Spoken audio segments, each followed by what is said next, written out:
Alright everyone, welcome back and it's time to go Balls deep. And as always, here we are continuing our Things You Didn't Know series where we cover trivias and facts you might not know about an anime. Today, it's Obito Uchiha. We have covered almost every single Naruto character so far. After this video, maybe check them out if you'd like. But before we go balls deep, this video was made possible by One Punch Man, the official video game on mobile. Yes, Saitama himself, oh my god, he's blessed us with a sponsor, this Baldy?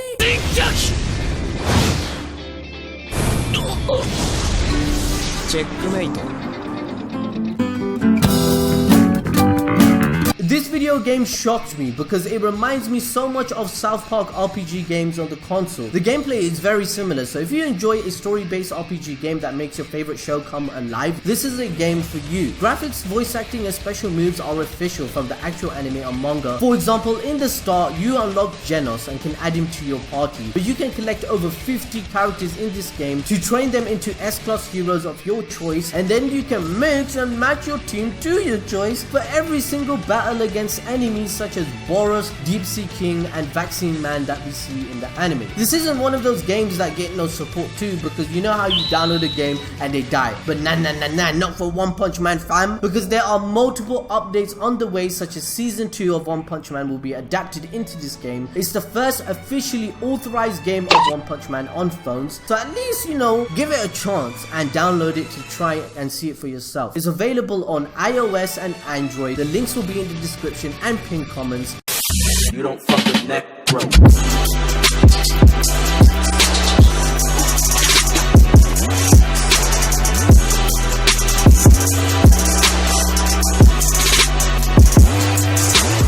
To kick things off with Obito, let's start with his initial conception. Firstly, Obito has actually made several cameos before his actual appearance in the series, which implies Kishimoto planned his character in the series in terms of design and plot. This was later confirmed in an interview. We see these cameos with Obito in a picture of Team Minato on the cover of chapter 16, and later in chapter 122, as well as Naruto episode 72, the third Hokage has a moment where he reminisces about Obito. The creator of Naruto stated that even by chapter 16, he had already decided the storyline about Obito being an Uchiha and that Minato was Naruto's dad. He done this the moment he gave Kakashi the Sharingan despite not being an Uchiha. Kishimoto planned this to be a topic of discussion and a cause of mystery for his readers to keep them interested by making them think on how he got it. But the whole concept of the Uchiha clan, along with Obito giving Kakashi his eyes, was mapped out long before his introduction in Kakashi Gaiden. Later on, once Obito became Toby and started wearing a mask, you're probably wondering why Obito chose this design, right? Well, this is because once Obito started to pretend to be Toby, his personality actually was based on the original Zetsu dubbed Toby by Madara. I mean, some would say Madara came up with the nickname to spite Tobirama. This Zetsu version of Toby was originally a human victim of Kage's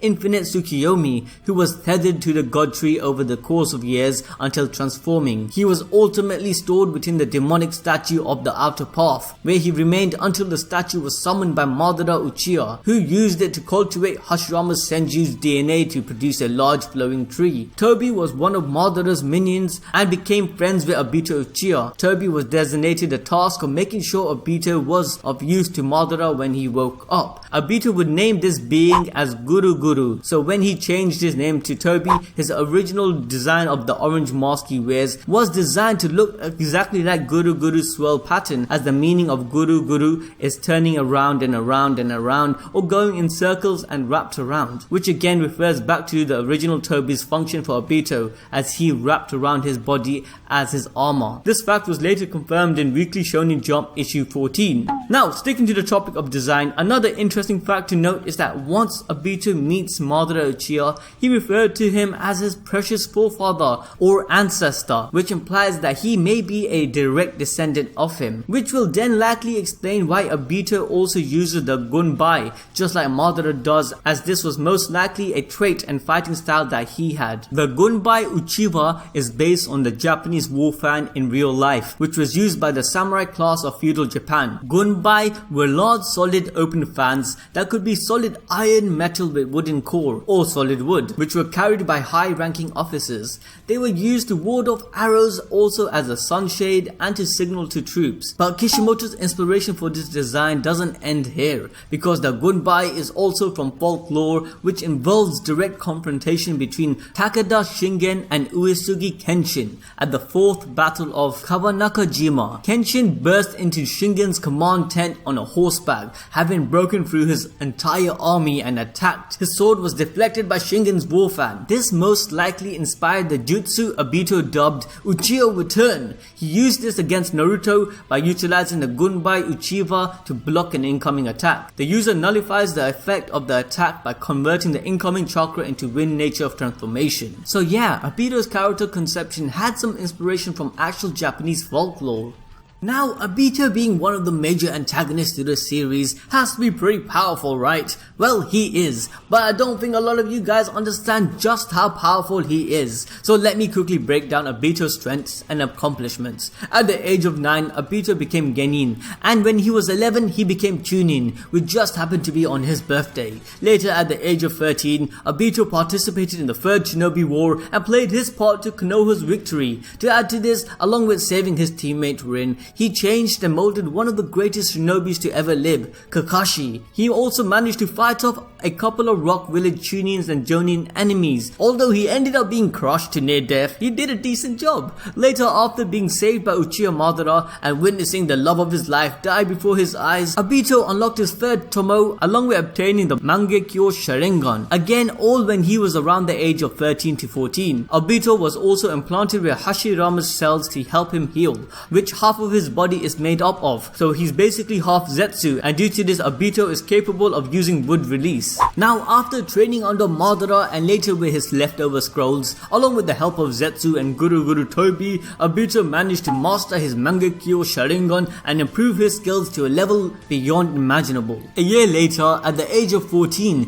Obito infiltrated Konoha, knocked out and killed elite ambush shinobis, captured the Nine Tail, ultimately unleashing it upon Konoha, which showed that Obito's Sharingan was so strong it could control the Kyuubi. And during all of this, he took on his former sensei Minato Namikaze, who at that time was most definitely already Hokage level. Obviously, Minato was multitasking by trying to protect his wife and kid, but this is Minato Namikaze we are talking about. And when Minato confronted Obito, he asked him if he was Uchiha Madara. He wouldn't have asked this question if he didn't think that the masked man was on another level. Again guys, this is Obito at the age of 14. Well, to be honest, to quickly sidetrack, there is actually a mystery about Obito's actual age during the birth of Naruto. As in the series, it's not explained how many years it took from Obito's supposed death to the end of the 3rd Shinobi War and the birth of Naruto. There are some opinions saying that it was impossible for only a year to pass for Obito to get that strong, even if he was encased by Zetsu, because in that year before he infiltrated Konoha, he had to recover from half his body being smashed, recover from the PTSD from seeing Rin die,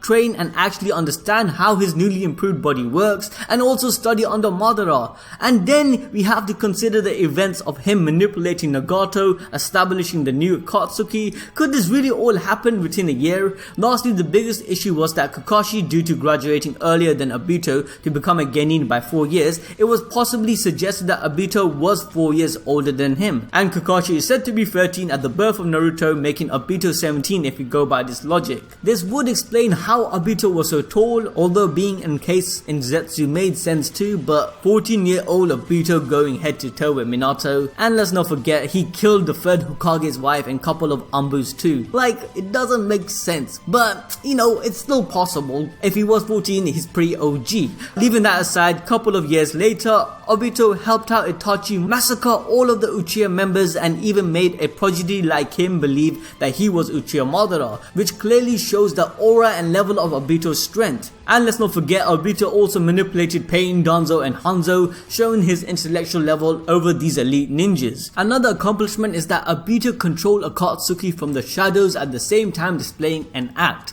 in the guise of Tobi, which also goes to show a unique skill that not many ninjas possessed: infiltration and deception. Whilst in his disguise as Tobi, Obito survived and trolled the elite ninjas from Konoha, even Sasuke. They couldn't even lay a hand on him due to his Kamui. Now quickly going over some of his core abilities, with the use of his Mangekyou Sharingan, he possesses Kamui, which gives him the ability to access a special dimension. This grants him the ability to turn intangible and to teleport. With this, he can even absorb objects and other people into this dimension. Obito's Sharingan use is so advanced to the point that he can use Izanagi due to him also having Hashirama's cells. But how exactly could Obito use Izanagi? Wouldn't that burn off his eyes? Well, yes it would, and it does every time he uses Izanagi. However, Obito had pretty much an infinite supply of spare Sharingans. A lot of you are probably thinking, where did Obito get the spare Sharingans from? Well, after the Uchiha massacre, Obito collected all of the Sharingans from the dead and kept it in his own laboratory.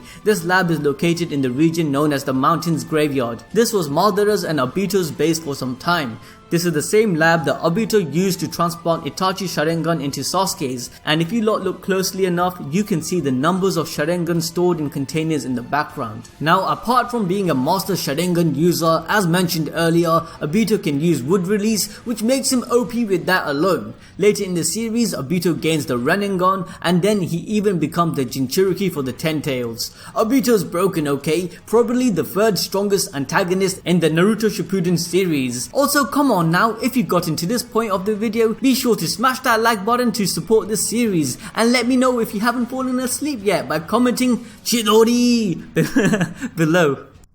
Okay, now let's quickly cover why did Obito become evil and how does that even make sense. And some fans actually think he's a redeemable character for some reason. But let me explain briefly on how much destruction Obito's character did and why he is possibly the most evil character in the whole anime. Basically, Obito became evil because Madara manipulated everything from the very start. Yes, Madara needed to make sure he had someone that would carry out his infinite Tsukiyomi ideology after his death. So for him to convince Obito to believe in this view of the world and carry out his plans, Madara manipulated the situation for Rin to die in front of Obito's very eyes. This would result in Obito believing in a world that needs to be reprimanded for its actions, as everything is political or corrupt. With happiness there is sadness, and with every gain there is a cost in this world. And Obito ended up believing in Madara's ideology just like the puppet he was, essentially believing in the need for a world of genjutsu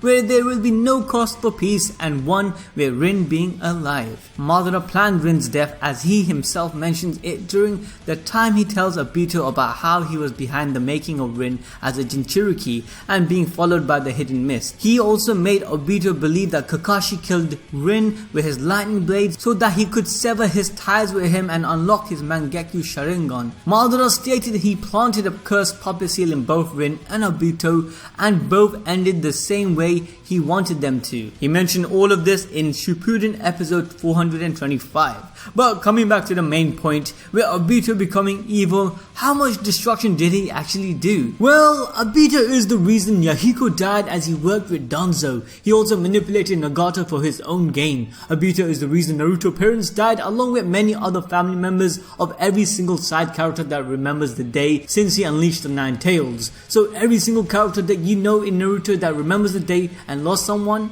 it was because of Obito. For example, Uraka Sensei lost his parents, Uzumaki Uchiha lost her father, and many more. Obito also killed couple Ambus along with the third Hokage's wife. Yes, he killed the man's wife.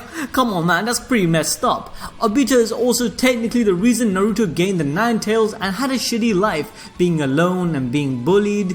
Like, it can't get worse for this kid. Obito is the reason why the Mist Village failed, as he controlled Yagura the whole time under a genjutsu. This caused the Mist Village to crumble under his control, with people dying of hunger, the economic state being trashed, and countless ninjas suffering. Obito is the reason that Akatsuki formed, and every single member was manipulated for the plan and died except Itachi and Orochimaru. Obito also indirectly caused the death of Jiraiya, Neji, Asuma, and every other fan favorite character that was killed by an Akatsuki member. Obito heavily contributed to the end of the Uchiha line, as he helped Itachi kill the whole clan. This caused Sasuke to have a shitty life, as he grew up with hatred and no family. Obito, after wiping the whole clan, he stole their Sharingans. Like, this guy is a grave robber as well. Furthermore, Obito is the reason the fourth war happened and countless people died. Like I mentioned earlier, our boy Neji, he died because of Obito. And let's not forget, over 40,000 shinobis died in the allied forces against Zetsu. So Tell us now, do you forgive Obito? Do you think he's redeemable? Do you still like him? Let us know in the comment section below. Alright, if you guys watched our 10 things you didn't know about Itachi, you should remember that we explained that Kishimoto used a lot of folklore, Shinto deities being one of the main ones, for his inspiration for the Naruto series. In the Itachi video, we explained that most of the Sharingan moves are inspired from Shinto deities, even with Izanagi and Izanami. We even went into explaining when an Uchiha unlocks their Mangekyou Sharingan, they gain access to 3 unique abilities, usually 2 specific to the user, and the other being Susanoo when the user has achieved control over both techniques. And again, all of these moves are based from Shinto deities. In Itachi's case, his unique abilities were Tsukiyomi and Amaterasu, and if you want to know more about them, then go watch our video on it. Now, just because I said specific and unique, I'm not suggesting that no other Mangekyou are restricted in using them. As you know that Sasuke can use Amaterasu, however it's usually unique to the user. In Obito's case, his unique Mangekyou abilities are short range Kumui and long range Kumui. However, due to Obito giving his left eye to Kakashi, he didn't have access to the second ability of his Mangekyou, hence he didn't unlock Susanoo. Now coming back to Kishimoto using mythologies and Shinto deities as his inspiration for the Sharingan, Kumui is also based on the might and majesty of the gods, the Shinto kami. However, Kumui is actually from the Ainu mythology and is the word to describe a divine being or spirit. The Ainu legend explains that in the beginning of the world, there was only water and earth mixed together. Nothing else existed except for thunder demons in the clouds and the Creator. The Creator then sent down a bird spirit to make the world inhabitable. Once the earth was formed, the Creator, otherwise known as the Kanto called Kumui, the heavenly spirit, sent lesser Kumuis to the earth. Of these Kumui, the Abe Kumui, the fire spirit, was the one to be the connection between the humans and the other spirits and deities, and give the praise of the people to the proper spirits. This weirdly enough relates back to Obito's Kumui, as it's also the connection between the human realm and the realm of his own. However, later with the destruction of both Obito's eyes and his departure to the Pure Land, the path to this dimension is now sealed off. All in all, Obito himself could have been seen as a fire spirit. It's actually funny because he also wants to embody the will of the fire from Konoha. Okay, now let's talk about the elephant in the room regarding Kumui. There is an inconsistency or plot hole per se that everyone in the Naruto community already knows. How the hell did Obito spam Kumui without going blind? I mean, this obviously can be explained by a theory which I will tell you guys about in a second. However, the fact remains that there is no canon explanation by Kishimoto yet on why this was possible. Now, keeping in mind that Kakashi and Obito share the Mangekyou Sharingan, implying the effect of this strain to occur on both of them, as it's the same set of eyes. Kakashi only admits during the 4th Shinobi World War before Madara fights Guy that he's losing his sight in his left eye. This would imply the effect to also happen to Obito, right? However, Obito does not suffer this problem at all, and he spammed the heck out of the jutsu more than him throughout the Naruto series. I mean, even Madara Uchiha had to take his own brother's eyes to fix this problem. Sasuke also did the same with Itachi. The only theory that would explain this plot hole that has not been explained by canon is that Obito was using Hashirama's cell that was implanted into his body. Obito had the same regeneration ability due to Hashirama's cells, since the regeneration and healing ability is an inherent factor of Hashirama's cells, and anyone who obtains the cells also gain this innate trait. The 2 known ways to implement this is to adopt the cells into the body and hope for no rejection, or by taking over the body of a white Zetsu. In Obito's case, we all know by now that half of his body is a Zetsu, or as he dubbed it, Guru Guru. So theories on why Obito's eyes did not deteriorate like the others was because Obito had Hashirama's cells in his body before his Mangekyou Sharingan activated. The effects of having both Hashirama's cells and being an Uchiha boosted his own use of his Sharingan and allowed him to heal faster and even prevent any adverse effect of the Sharingan to take place. The other reasoning was that Obito was using half the power of his Mangekyou and hence had to deal with half the strain.